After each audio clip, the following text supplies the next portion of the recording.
Hello and welcome to another episode of Triton Nation Podcast. I'm your host, Brandon Gonzalez, Director of Athletics and Student Life at Pacifica Christian High School. We're thankful, again, like always, to Trilogy Financial Studio for letting us use their incredible space. I'm excited for this week. We have two very special guests on the show. We have Pacifica Christian's head director of volleyball, men's volleyball at Pacifica, Tim. Thanks for being here. Yeah, thank you. And then we have, honestly, a local legend in the volleyball community. Reid Priddy is here with us today. Thank you, Reid, for being here. Thanks for having me. Yeah. So for maybe some of our listeners and our viewers, Reid, who maybe don't know your history, I know a lot of them do, but grew up in, you grew up in Arizona, or you attended high school in Arizona? Attended high school. Okay. Yeah. But you came out here for college, played at LMU. That's right. From what I said, my notes here. Spent 15 years or so on the men's national team? 16, yeah. 16. That is incredible. 18 years I have playing on the AVP tour, professional beach volleyball. Is that about right? Or Well, no, it was kind of like sporadic. So I played a couple years, and then Okay. I went and did the indoor thing. Gotcha. And anytime I took a break, I would play maybe a couple events here or there. Okay. And then the last 3 years, I've been doing that pretty regularly. okay, so kind of a little bit here and there over the last 18 years or so. But Reid, to have this kind of career, I don't even want to ask how old you are because you're going to embarrass me and everyone else here. Yeah, there you go. Tell us a little bit about that journey and maybe where, being a high school podcast, kind of where high school athletics played their role in that to help kind of get you ready for college and then an impressive career at the national level.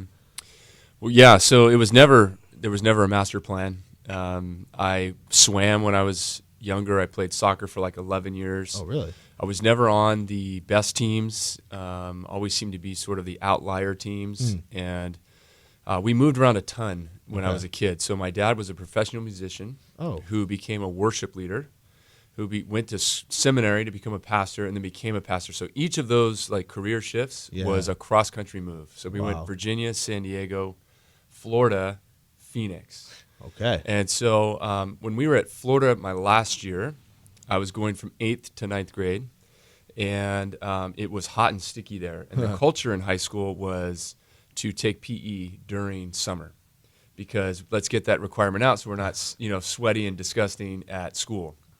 And so I just did it because everybody else did it. And it was in that PE class that I was first introduced to volleyball. So I was 15 years old. And it was really fun. And the coach was like, hey, I see some things in you.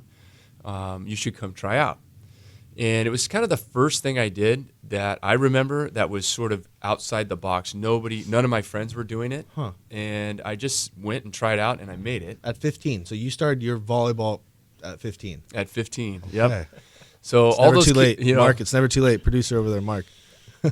all the students out there and all the parents listening that feel like if their kid doesn't know what they're doing at 8 years old, my whole generation actually that won a gold medal is just going to completely disprove that theory. And in fact, we can get to this later. In fact, the younger generation, because I played a long time. Yeah, because you're 21. Yes. Yeah. So the final years of my career, that generation was probably more talented than the team that won the gold medal. But they were riddled with injuries, overuse injuries. And I think, anecdotally, it was because of the specialization at a young age. But we can shelf that for the end. So tried out for the team, made the team. I was really short. I was 5 feet, 4 inches. Wait, really? And I played back row. I was a back row specialist. There was no libero at the time. And we went 15-0 in the conference. Okay. And it was JV. But it was the first experience that I was on a winning team, and it was super fun. But our claim to fame really was when we beat varsity in a scrimmage. There you go. And, I mean, these guys had, they were men. They had arm hair, and they were, it was just we looked up to those guys a ton. Obviously, they were probably just thinking about the weekend, but we were. This is your moment. This was our moment. So we ended up moving after that year. Okay. So here we go, another cross-country move. It was really hard at my age to handle that and to start thinking about, my own God journey. It was just kind of like, all right, you've got my dad on a plan, but, like, what about the rest of us here? There's 4 kids, and we've got stuff going on too. Like, why are you overlooking us? I just fell in, the first move from San Diego to Florida was tough for me personally because I got into surfing. Okay. and then we moved away from the ocean, and I couldn't do that anymore. So now here's this new passion of volleyball, and now we're moving away from where this started. And we ended up moving to Phoenix and this little town called Ahwatukee. Okay.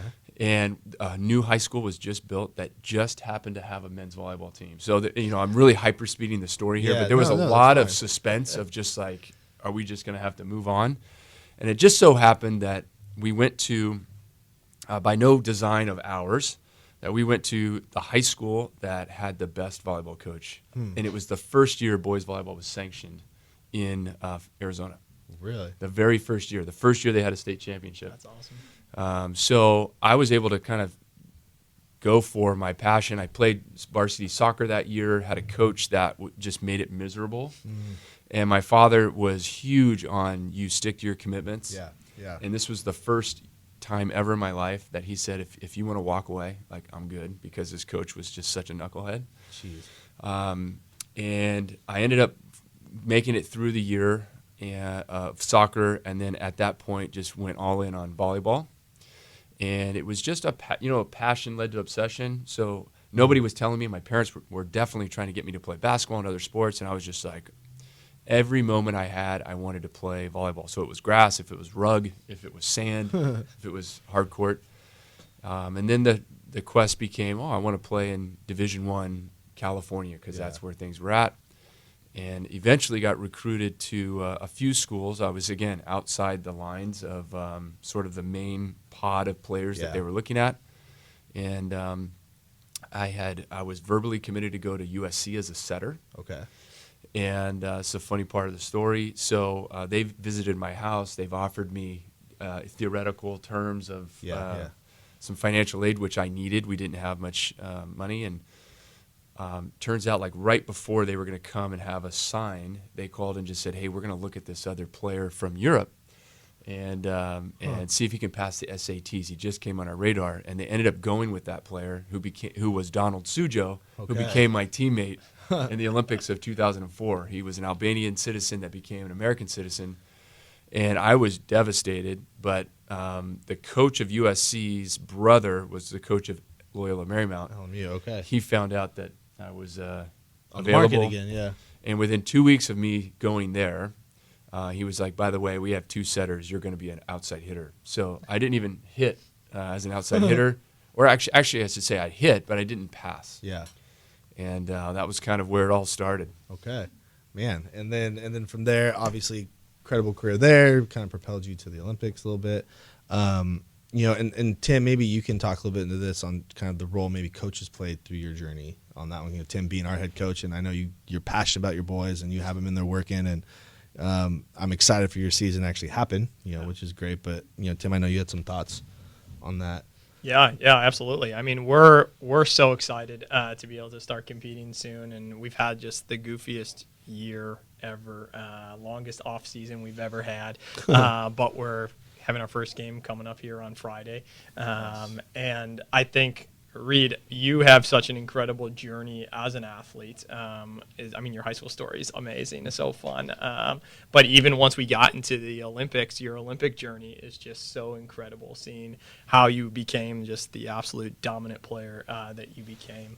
One question that I had for you, and you've shared a little bit with me as well, but I think a lot of people have seen the 2016 Olympics, saw what you did in the bronze medal match, saw that kind of the progression of how you and the team came to that final moment. I would love to hear a little bit of the insight from your brain as to kind of what led up to that moment, if there was any snippets of coaching from back in the day that came into play, if there was any instrumental moments of any of the coaches that gave you that power to do what you did after a tough journey. I'd love to hear a little bit about the mindset of a player when you came in the bronze medal match. Yeah, well, definitely. I mean, leadership plays a huge role, and it could be good leadership or bad leadership. So I've learned probably just as much from some of the bad coaches I've had as I have from the good coaches. What I've found through my journey, so my journey is marked by loss. So anytime I get a chance to speak with any audience, really, I like to highlight that I would define my career not by what I won, but what I lost.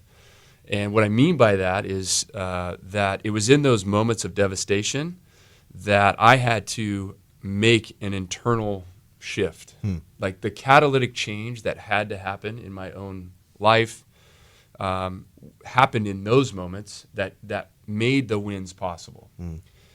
And I think it's really important for young athletes to internalize that and to really maybe just like go back in the podcast and listen to that statement again, that it's in those devastation moments in the valley when your season's cut short and you've got 16 months or 12 months of an off season. That's where the growth happens. If you look at it, if you look at our landscape, where is the most growth? It's in the valley, right? Mm-hmm. It's not at the top of the mountaintop. And I like to say that when I was on the top of the mountaintop, there's no learning there. It was exciting and it was special, but you're looking backwards, celebrating the journey it took to get there. And so, the two major losses I like to highlight are missing the 2000 Olympic team. I missed that roster spot by one. And I was actually on the bus driving to the airport, and their final destination was Sydney. Mine was home. And that was the first moment where I felt like, oh, man, whatever those guys did, whatever they had to do to be on the right side of that roster, I'm now willing to sacrifice time and space. And then the next Olympics roll around, and I make the team. I'm a starter. We play, and we end up losing in the bronze medal match in 2004.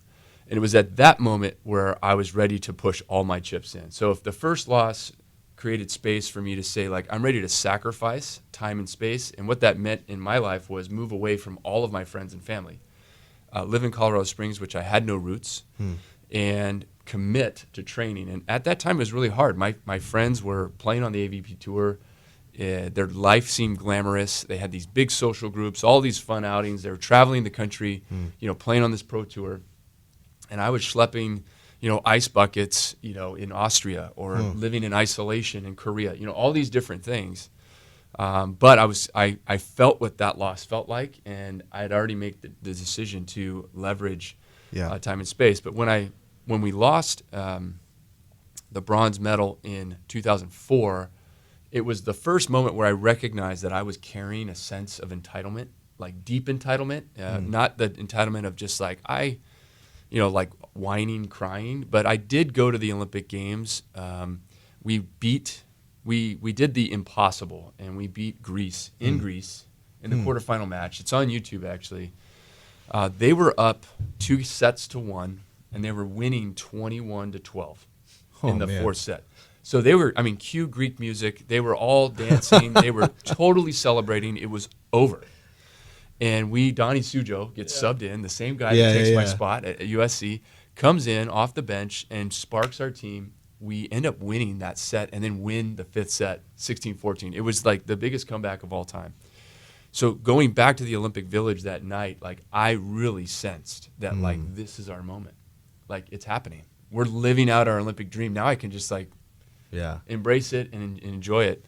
And our next two matches against Brazil and Russia were 3-0, 3-0 out. And so it was that moment where I started to recognize that, like, man, I was carrying a sense of entitlement, as if this expectation, unearned expectation, is what I think entitlement is. Unearned, undeserved expectation. And, I started to recognize that, man, there's 144 men's athletes in the Olympic Games, 12 teams, 12 players. Each one of them probably had a childhood dream. For sure they did. For sure they've been dreaming about this, just like I have. And who was I to actually have an expectation that I somehow deserved, in my deep inner psyche for this to happen? And it was at that moment that I realized that, man, it's up for grabs. Anything could happen. And, ditch expectation, enter in, like push chips all in now. Now I'm ready to invest my whole self. And I think that I call this the point of no return. And it means that you reach the point in your journey, whatever your pursuit is, whether this is a parent listening and they're talking about their business, or a kid thinking about, their athletic journey. When you reach the point of no return, you have now, there's something at stake. So you will feel loss.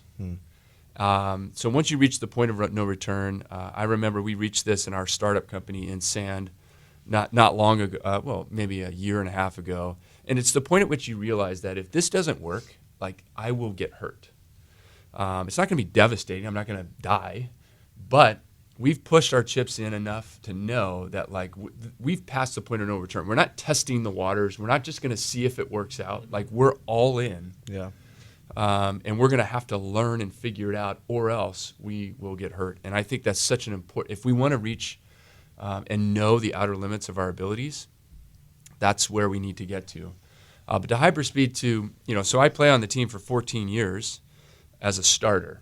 There's only 2 people in those roles, and I was one of them for 14 years. And I would play on sick days just because, and this might not vibe with Christian values, but I was so attuned to how good everybody was that I had to compete for my spot every day. Yeah. And if I ever took an extended break, I would make it a point to come back into the gym and say, like, the coach is going to make his decision. I'm not trying to prove it to the coach. I want to prove it to the other 18 guys that my role is my role.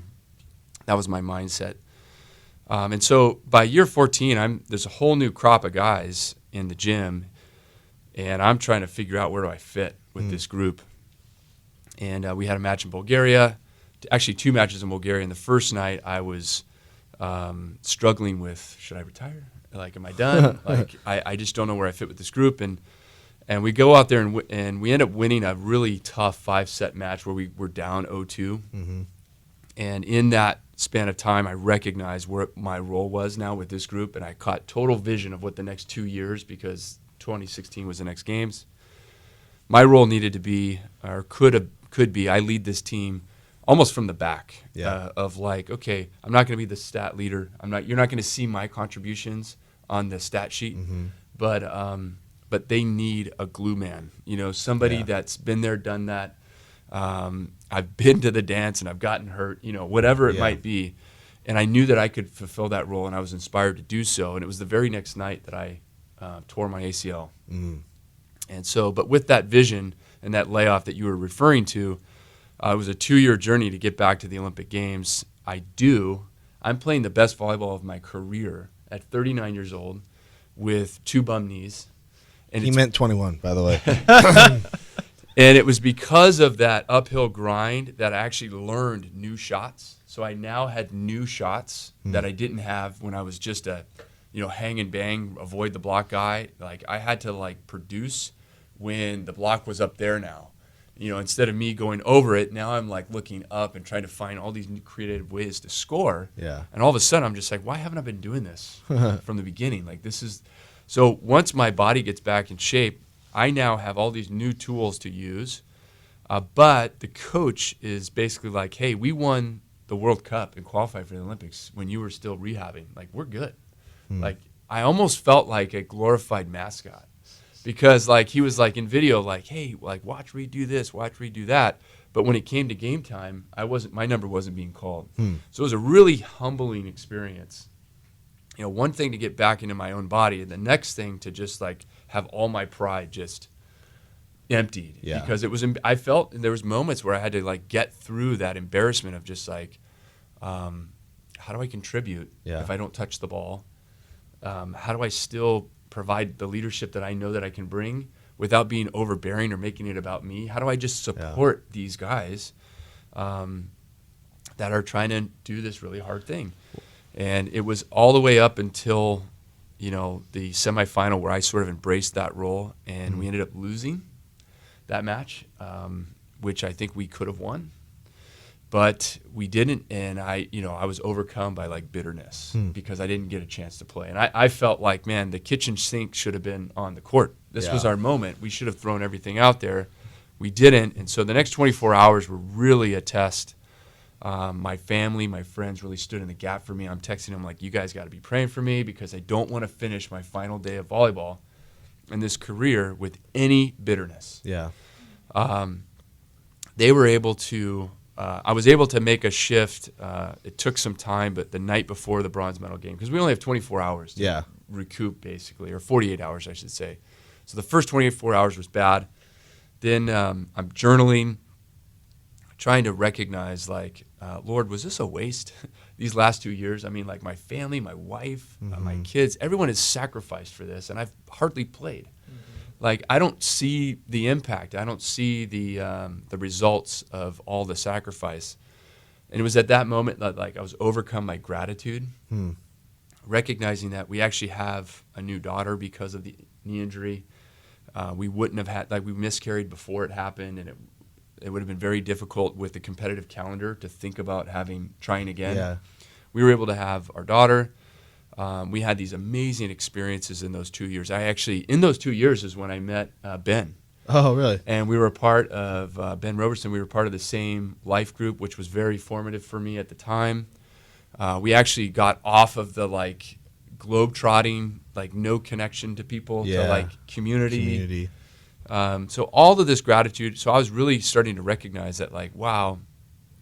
And I actually, because this is a Christian podcast, I can share this.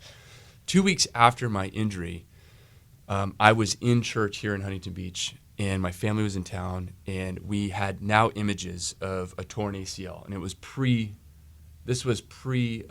surgery. Okay.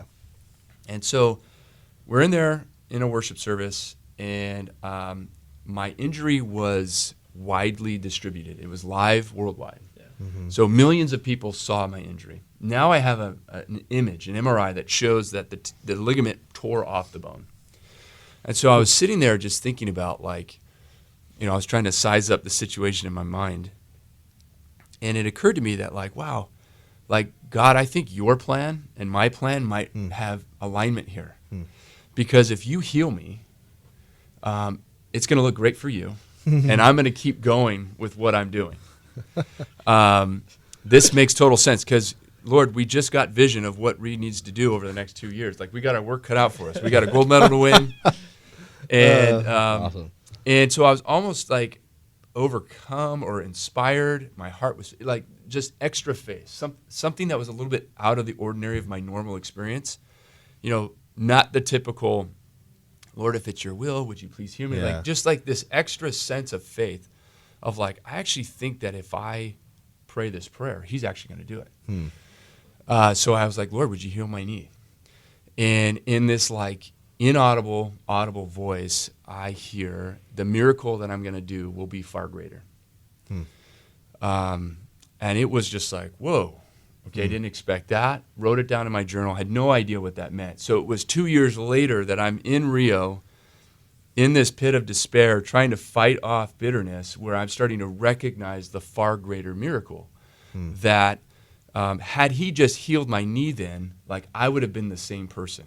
But now that I've been through this gnarly grind of this 2 years of just, like, emptying of pride and, like, having to learn these new tools in my craft, I'm a better person, my faith is stronger, and I'm a better player. Yeah. How's that happen after 2 knee surgeries and, like, no competing and being 2 years older?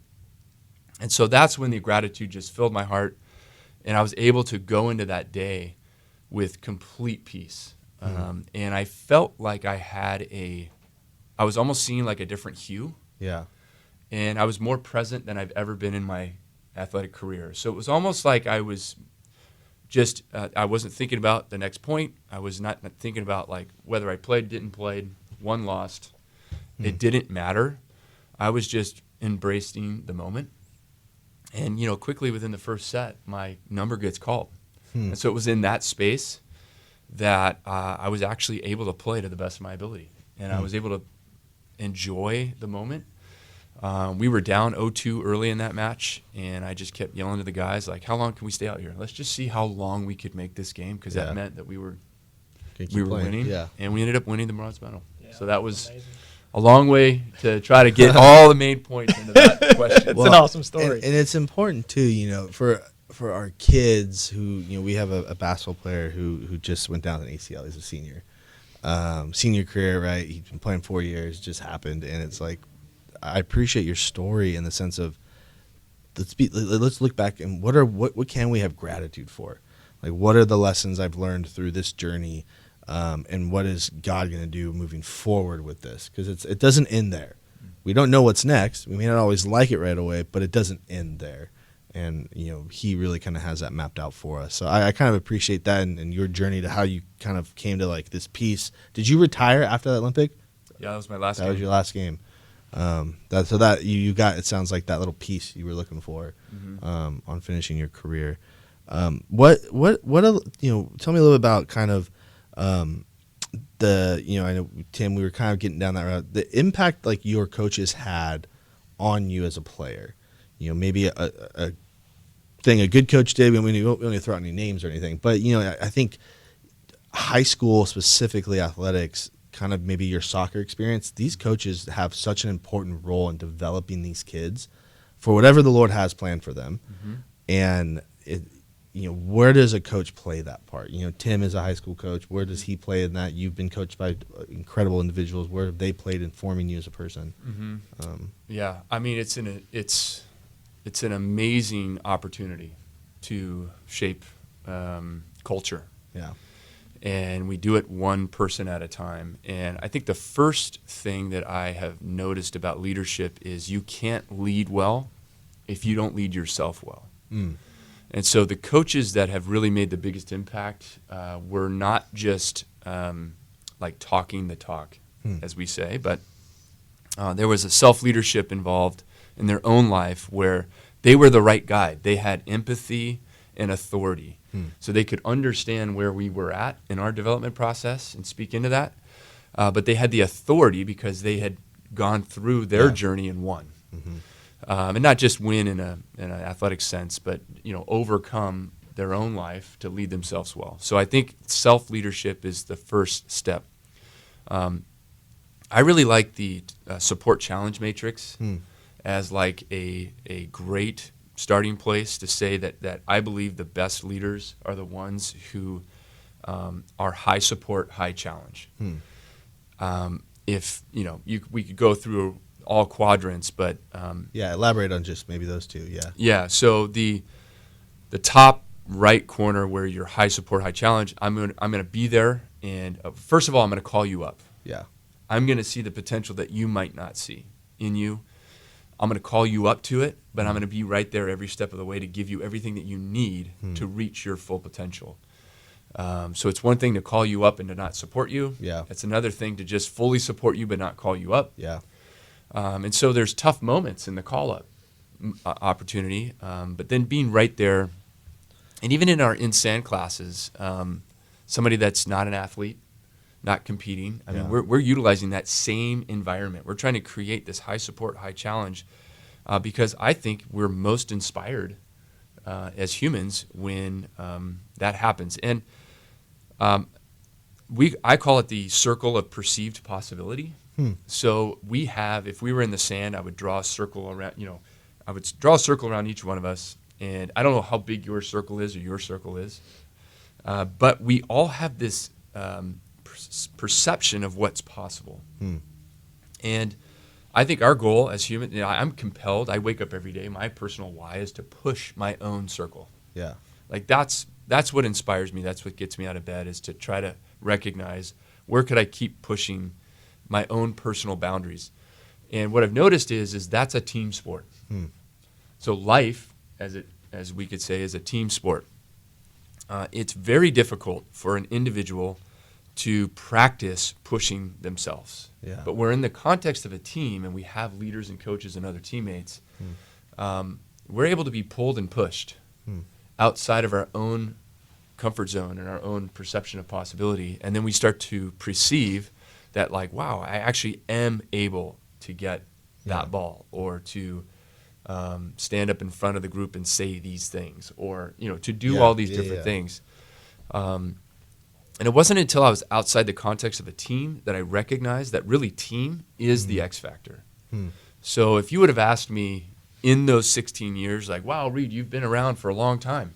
Like, how did you do that? Well, I think there's some athletic ability. I'm hyper competitive.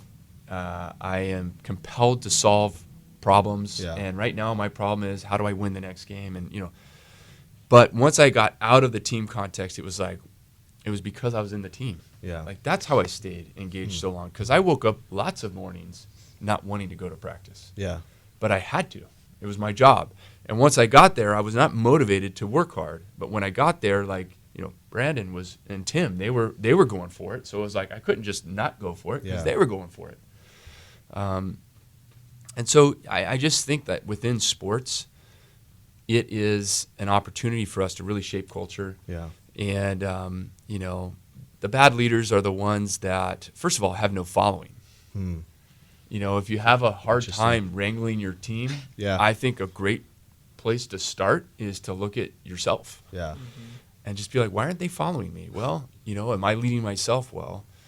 And I guess that's how I'd answer that question. No, I mean, it falls in line with the mission of Pacifica. Like we push our kids and we challenge our kids, but the goal of our staff and our teachers is we need to be right there with them. Like we do this all school retreat where we take all our teachers, we go out to Young Life Camp, and I mean, I don't like getting dressed up in face paint and spandex and running around fighting kids like with swords and doing silly games, but they need to know you're in that journey with them. Because if they're not, when you have to push them and when you're in those trenches, they're not going to follow you. They're not going to know you truly care and care about them as people, not as a student or an athlete or whatever it may be.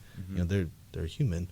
As we kind of hit our mark on time, Tim, do you have any final thoughts or any final questions? I know you guys are both coaches, both players. I'm a soccer guy, so I'm not really in that world, but yeah. I mean, I think, Reid, as you were talking about team and just the mentality of waking up every morning and doing it for the team and getting out there, I laugh because I'm thinking, and you didn't even ask me to do this, but I got to plug in sand because I did it. And I think that you created this awesome culture of teamship in workouts. I think that that's a great example of how we want our team to be at Pacifica in the same way where when I did your workout, man, I don't want to do that last rep. I got bad knees. I'm like, why do I got to do this plyo stuff right now? Like, I'm too tired, but I see so-and-so next to me doing it. And I'm like, if they're going to do it, I'm going to do it better. I got to do one more or whatever. And that culture that you've built of family and community in sand is exactly what we're trying to do at Pacifica, where we tell them all the time, iron sharpens iron. Like, you could be there, but if you're doing one more than the next guy, that's awesome. If you're edging him to do one more than you, that's awesome. And that culture and that community is so difficult to build. But once you have it, it doesn't really go away. It just stays forever. And it's a fun element of sports that I think is so important to us. As you've developed in sand, what elements besides the teamship, right? Obviously, that's a huge part of it. What elements of sport did you take into it? Well, it's a great question because I basically took all of the elite training practices and have tried to make them accessible to the common Joe and Jane. Most people in my position would probably focus on a high elite club. It would be exclusive and expensive. Yeah. But I think I was doing all these speaking engagements and recognizing that, like, man, my story is really resonating with everybody, from steel workers to. And I started to recognize that all the value lessons that I took from sport weren't predicated on how good I was at sport, but I was just inside sport, so I was able to learn them. Yeah. So how do I create an environment where people could stay inside sport and get all these value lessons without the need to be good at it? And so I had encouraged, we're right here in Huntington Beach. Yeah. Right at Newland and PCH. Yeah, it's where our beach programs play, so we see you guys out there. Yeah, exactly. Around. And, for the parent, I would like to say that, like, hey, this is your opportunity to engage in sort of a sustainable training regimen. Gyms are closed, but out there we have provided a safe environment with the breeze, and we think it's great. But the sand affords sustainability because it makes it harder to work in. Without the impact to your joints. So as we age, that's really important. But for the student that's listening, I think where we really focus on for students is just that perception of possibility. So if you're coming to InSand and you're under 18, you're fit, you're good. What we're going to be really working on is your mentality and trying to help you understand that you're capable of more than you're settling for right now, and we're going to keep pushing you there. But it's been, I think the elements of creating that space is just creating an open feel, valuing the individual, and making everyone feel like this place is for you. I mean, we've got Butch May, Misty May's dad, who trains with us regularly. He's 80 years old. Awesome. And then we've got, Sydney and Addie Terrell, who are, 12 and 14. Yeah. And everyone in between. And you started in sand pretty recently, right? In the last couple years or yeah, so? last couple years. Okay. And I would say it probably goes back to your original question, if we have a few moments. Yeah, yeah. So I think the most important thing that any coach has showed me was Hugh McCutcheon. And it was right at the second loss. So now I'm ready to invest my whole self. And he became the head coach that year. And it wasn't an isolating experience for me. All of my teammates had reached the same point of just like, okay, we've made it to the dance, but how do we win this thing? Yeah. And he came in and he canceled practice. One of the first things he did, he cancels practice and tells us to meet him at the Anaheim Convention Center hotel. Sorry. And we go there, and he's like, "Hey, we're going to talk about we're going to write a mission statement." And we were like, "What are you talking about, Hugh?" We're all like mid-20s. We're like, we're not professionals. What are you talking about, man? Like, get us in the gym. Let us get sweaty and aggressive, and we'll fight, and we'll do all these different things. So he makes us for 2 days sit in a room and talk about like, hey, what are your strengths? What are your weaknesses? What do you think that you have that we could leverage that maybe the world doesn't have? The rest of the world.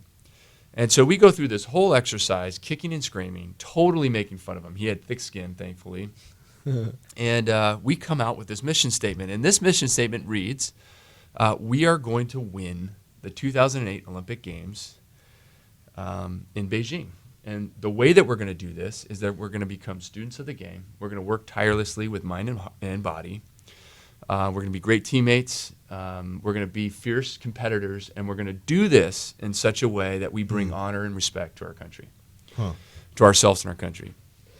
And at the time, I had, even over the next 4 years, I had no idea the impact of what those 2 days had. But what ended up taking place was he would reference our mission. And by the way, if anybody in the world saw that statement, they would have laughed. Like, we were not the announcers were not saying like, oh, look out for USA. They're the up and coming trending team. Like, no, that was not happening. So it became prescriptive.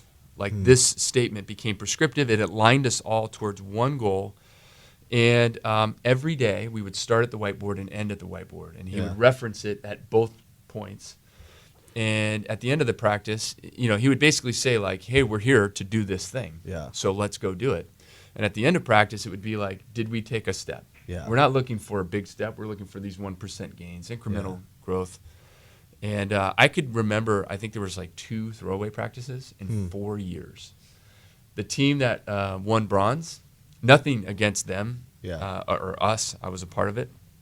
We probably had 1 to 2 throwaway practices a week. And it's not a throwaway practice where nobody went hard. It was just like we weren't our best. We know that. Yeah, we didn't grow. We just got sweaty. We did our thing, whatever.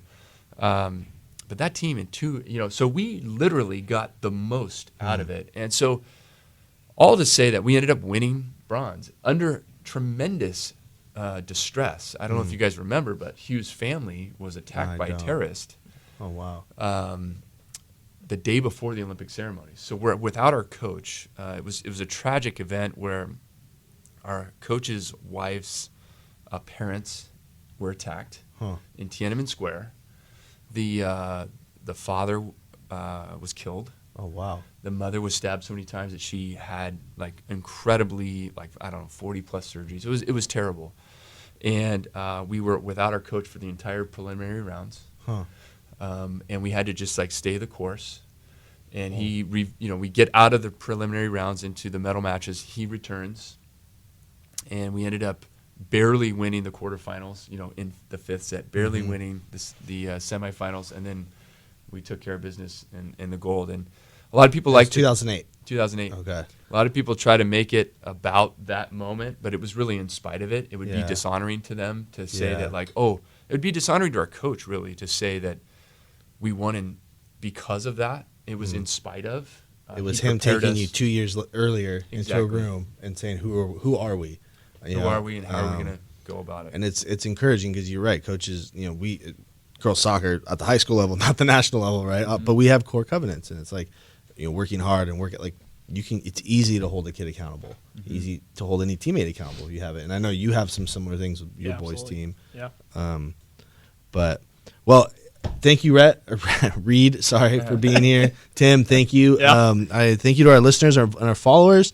Go on to Insan. I'm sure you guys are on social media, right? And you have a website. Movinsan.com. There you go. You can check them out there. Check us out at pacificathletics.org, YouTube. Give us a thumbs up, Instagram, all that good stuff. Hope you guys have a great week. Thanks, guys.